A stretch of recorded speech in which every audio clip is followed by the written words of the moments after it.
for me, I've obviously read a lot and listened a lot to obviously what's been said on, and I've only got a few things on the whole sort of situation, and then would probably want to move on from it for the kids' sake, really. Probably firstly is giving congratulations to England. You know, they've won their 2 qualifying games, and I think all of that has been lost in everything that's been written about Raheem. They won 2 qualifiers, they've won the first 3 games in the group, and also congratulations to all the home nations, because the results that they got and the performances was outstanding, and obviously to Gareth Southgate as well, and the under-21 coach who's qualified. And so a lot of the great work in terms of the football field, which is what we work towards, has been lost in this year. So congratulations to them. I think the second point is for Raheem. I've been very fortunate to have worked with a brilliant young player here over the last 2 years. I came into Liverpool, and he was a young player from the youth team and in the reserves. I took it 17 with me on a pre-season trip, and from that there, up until this stage, he's been absolutely incredible for me. And what's been really, really nice to see has been his maturity as a young man. He's now sits 19 years of age, a full international player, hopefully going to be a real key player for England for many years. And of course, here at Liverpool, he's been a wonderful talent. And this is a kid who we bring up to be responsible, to be honest. You know, I think lots of players will tell you that they've played when they haven't felt right. But this is a kid who didn't say that. You know, I think what he was saying was that he felt tired. And I've had that a number of times. And what you do as a manager and a coach, you take on board all the information you get from all your specialists and all your people around you, and then you make a decision. So, and you have to respect Roy's decision that he decided not to play him and to play Adam Lallana. I think what has been disappointing in the whole affair is that it's been grossly unfair how the kid has been put in the back pages and all the debates and everything about him for something that he clearly didn't say. And I've had it a number of times with Raheem here over the time, where he's been tired in his legs, but he's gone on and played in games and been exceptional. So the kid, for his sake, I'm not going to go on too much on it. All I want to say is that he's back here in a secure environment where he can develop. I think for a couple of days it probably shook him a wee bit, but the last couple of days he's been back to normal. He was brilliant in training this morning, and as I said, I really look forward to working with him in the future, like all our people do here at the club. And as I said, he's back in here and working extremely well. I think the next point I want to add is about England itself, because I also read people talking about the club versus the country. Now, I'm someone who takes great pride in players playing for the country, because I see it as an earmark of how we are developing players. And right the way through the age bands here at our football club, we've got many young players representing England. We ask them to be responsible. We ask them when they go to England to only think of their country and not the club. So this is a club that's very much club and country, not club versus country. And certainly people who know me well enough as a coach knows that I'm certainly, and Liverpool aren't a barrier to England or any country. We want them to do well. We know the pride at stake when players play for the country. And I will continue to hopefully work for all nations, of all the players that I work with, to help and improve them and develop. And when they move on to play for the countries, hopefully they will be better players for working for us here at Liverpool. Is there a situation to be resolved between yourself and Ron? Just talking a meeting to take place? No, again, obviously things that have been wrote and said which are, not true. We've exchanged messages and unfortunately, because of the busy schedules, we have been unable to speak. But we've exchanged messages, and that's fine. I think from today onwards, we want to put this to bed really and move on. And as I say, concentrate on looking after a young player who's a huge talent and who needs to be given the space and the protection in order to develop, so that he can play not only for the next few years, but hopefully for the next 12 or 13 years. With that in mind, then, would you want him to be part of the under-21s going away next summer, or would you rather he be given a break? I think we assess that come towards the end of the season. I think it's a very relevant point for England. I think if they're going to improve internationally, I think there has to be more focus given to the under-21 team. I think Gareth's doing an excellent job there, trying to create a philosophy and a style of football that hopefully is going to allow the players to develop and then hopefully get through into the first team, continuing with that philosophy and style. So for Raheem, he's still eligible to play. We'll assess it over the course of the season, but I think there's lots of young players that break through, or a number of young players that break through that can fit into that age band. And I don't think it would do them any harm at all if they went and experienced a competition like that, surrounded by top players, and if they were lucky enough to go on and win the tournament and good enough to win it, then that certainly wouldn't hold back their development. It would only increase it. This weekend, will you get Daniel Sturridge back? We'll have to see tomorrow how Dan is. Thankfully, we get a number of our other injured players are back. Joe Allen is training, looking really well. Emery Jan back in. Obviously, Glenn Johnson back in, and so that side is looking healthy. Dan, we just need to see by tomorrow where he's at, and then we'll take it from there. Just that general discussion about tiredness. I mean, a lot of people thought there'd be burnout, there'd be problems after the World Cup, maybe by Christmas, but how surprised are you that the players are starting to feel tired in mid-October? Well, I'm not surprised. I think the demands now on players, and in particular international and top players, is huge. I think the Germans talked about it themselves. Coming back after the World Cup, having won it. The expectation that's on them now is world champions, and the demands, obviously, of course, at club level. The game is getting quicker each year. The one thing it does evolve, because I think football's about cycles. The different ways of working come around down the decades, but I think what does improve is the physicality and the intensity of the game, and that's something that has a consequence on players. So when I think you see that throughout Europe, but hence the reason why we have to help recover players, because as a manager, it's key that you have your best players playing, and they cannot play every single game at the top level, and in particular young players. You can break a young player. Too many miles on the clock as a youngster, then you will break him, and he'll end up finishing his career at 26, 27. His best years are gone. So our idea here is to protect the player, to maximise the number of games they can play in, but also have a strategy going forward so that they can play. But that's every individual player you have to look at. But recycling back again, I think it doesn't surprise me the number of players that are feeling tired because of the intensity of games and the number of games that they play. And I know it's a juggling act that you really relish because you've got Champions League football, but how difficult is it, for example, this weekend?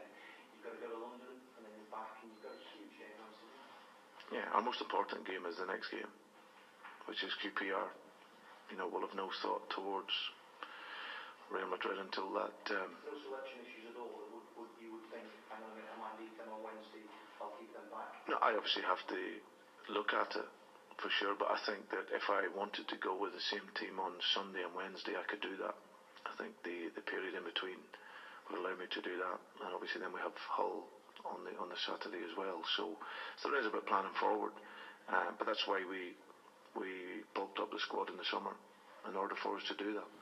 And Daniel seems to enjoy his time at the supermarket. Is he looking forward with equal relish to getting back in action? I mean, he's been out a while now. He enjoyed it what? I don't know if you've seen the photographs of Daniel out in the supermarket shopping. I haven't, no. One of the players has been out shopping. I'll be right now, it's not on. Yeah, well, that'll be another story, won't it? He's obviously can't wait to get back. Yeah, well, that's the idea. He's obviously been out a long time, since the last break. He's nearly 6 weeks, so it's been a long time. He's I must give credit to our medical team here, because I looked around the medical room the other week there, and we had 8 players injured, of which 6 of those were down to international break, and obviously Daniel's been one of the longer term ones in that, and he's obviously working tirelessly with them, and they're, I've got an incredible sports science team and medical team here who really focus in on his rehabilitation. So I'm sure he's a football player, he's a top class talent, and he'll be looking forward to getting back once he's ready.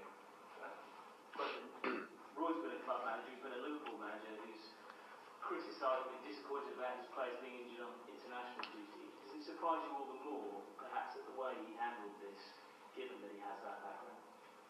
No, listen, Roy's a manager with great experience. He's been around the game long enough, and as I said, all managers will deal with situations differently. So, listen, I'm not here to make any comment on that. But he did criticise your training methods, for instance, which is unusual from an international manager. Yeah, I think in terms of my methods, probably one thing to clear up, I've seen a lot written about the second day recovery, and I think probably maybe people looking at it and thinking that the second day, Liverpool players are sat at home on the couch with their feet up watching Sky Sports, which is further from the truth. I spent a lot of time travelling, 15 years travelling around Europe, looking at different methods, looking at different ideas, and so at the time when I became a manager, I'd have an identity as a coach. Whether it was right or wrong for other people, it didn't really matter. But I would set off as a manager and inherently believe in it. And my belief and my training model and game model was always to make players better. And part of that is to look at each individual player in terms of how they recover, because the nature of my game and how I ask the players to play, which is to press the ball with a big intensity, to be aggressive and circulate the ball at speed. So our game demands a high physical level. So the recovery of players then is different, and each individual player is different.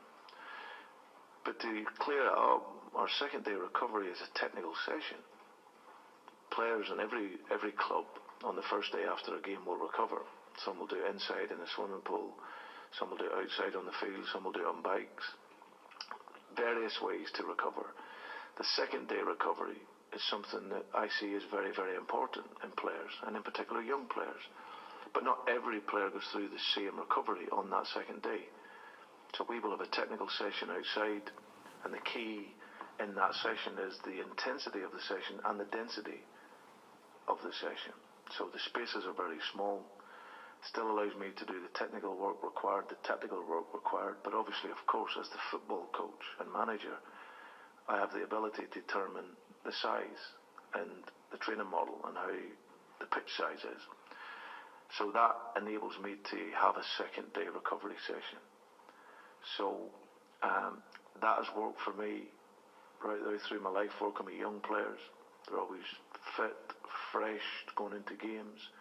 And it's something that in the time I've been here, I believe has helped the likes of Steven Gerrard and Daniel Agger when he was here to play the numbers of games that they had. Glenn Johnson, as an example, was a player that was playing regularly 3 games a week for me last season and coping well. So recovery is vital. It's not just mental, it's the physical, it's the neurological side of the game, and that's something that I, along with my great team of people here, we take great focus in. And as a manager who, I'm not waiting to read a thesis in 10 years' time to give me evidence. We're at the leading edge of the game. We need to be creating the evidence ourselves, and it's something that it will work differently for other clubs, but for me and how I work and my way of working, it has helped, allowed me and my teams to produce performances, and hopefully the players will feel that as well, which is the most important. Last one from me. A lot of talk about the Ebola outbreak and the threat it might pose to the African Cup of Nations. So the possibility that Kolo Touré could be involved. Would you be willing to let him go and be involved in that if he's selected? Well, it's something that my medical team will look at. Obviously, the welfare of the player, that's what's paramount in it all. And if we felt there was something that would ensure that his welfare was looked after, we would obviously look at it. But it's a medical issue that when that time comes, I'm sure we'll address it.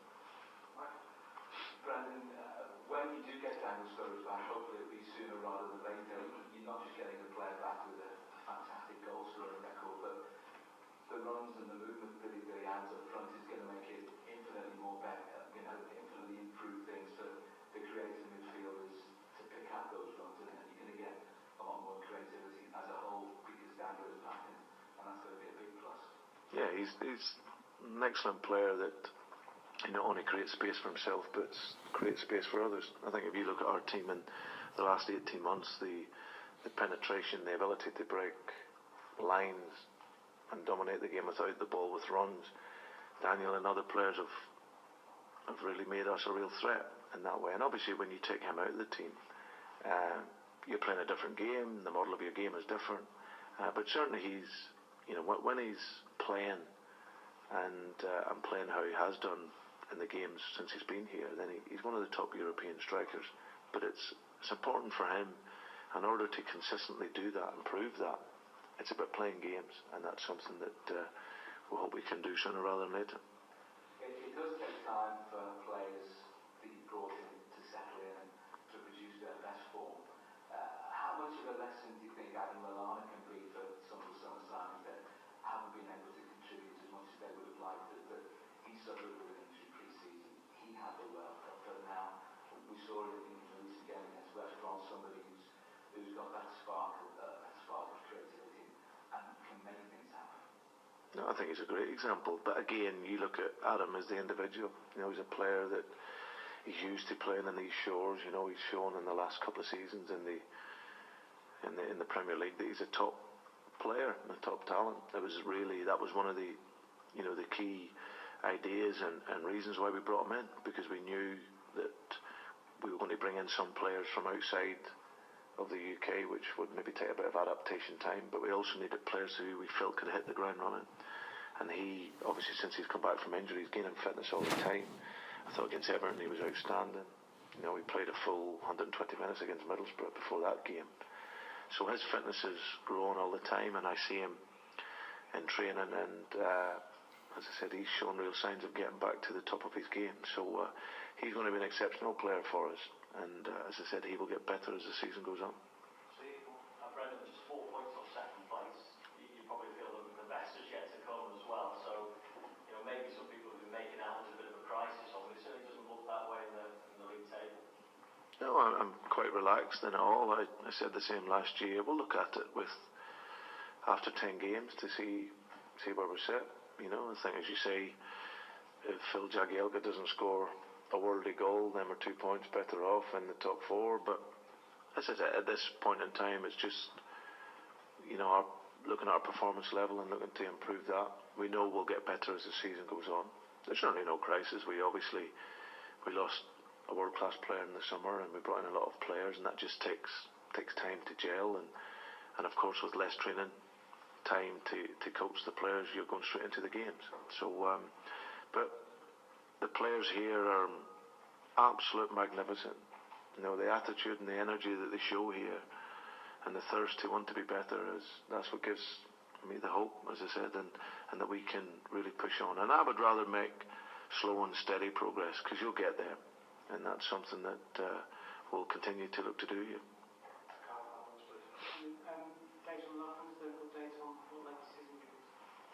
Yeah, he will hopefully be fine for the weekend. Obviously, the big match this week is Real Madrid. Does that create a bit of a buzz around the squad that maybe gives players a bit of a lift to try it? Not really hard, that's the wrong word. But we want to play that game, but they've got to get a place secure for Sunday first. I'll probably answer that on Monday. We've got QPR on Sunday, so I'm not even thinking about Real Madrid.